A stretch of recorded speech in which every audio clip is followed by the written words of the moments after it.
உலக சினிமாலேயே பல இயக்குனர்களை அறிமுகம் செஞ்சு வச்ச ஒரே ஹீரோனா அது நம்ம கேப்டன் விஜயகாந்த் அவர்கள் தான். கிட்டத்தட்ட அவரோட சினிமா பயணத்தில் 54 அறிமுக இயக்குனர்களை அறிமுகம் செஞ்சு வச்சிருக்காரு விஜயகாந்த்.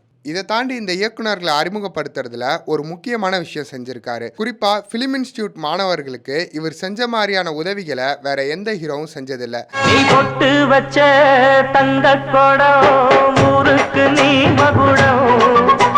1986ஆம் ஆண்டு வெளியான ஊமை விழிகள் திரைப்படத்துக்கு அப்போதைய தமிழ் சினிமா கதாநாயகர்கள் பல பேர் நடிக்க தயங்கினாங்க. ஆனால் கேப்டன் விஜயகாந்த் அவர்கள் டிஎஸ்பி தீனதயாளன்ற காவல்துறை அதிகாரி வேடத்தில் நடித்தார். விஜயகாந்த் அவர்கள்கிட்ட அந்த படக்குழுவினர் வெறும் 7 நாள் கால் ஷீட் மட்டும் கேட்டு 2 லட்சம் தான் எங்களால் சம்பளமாக தர முடியும்னு சொன்னாங்க. அப்படி சொன்ன திரைப்பட கல்லூரி மாணவர்கள்கிட்ட கேப்டன் விஜயகாந்த் அவர்கள் படத்தை நல்லா பண்ணுங்க, நான் 35 நாள் கால் ஷீட் தரேன், நடிக்க பணம் எதுவும் வேணான்னு சொல்லி அவங்களோட முன்னேற்றத்துக்கு ஏணிப்படியாக நின்னாரு நம்ம கேப்டன் விஜயகாந்த். இமேஜை பற்றி எந்த கவலையும் இல்லாமல் சற்று வயசான கேரக்டரில் நடிக்க ஒத்துக்கிட்டாரு. படமும் வெளியே வந்து வேற லெவல் ஹிட் ஆகி இன்னி வரைக்கும் பேசப்படுது.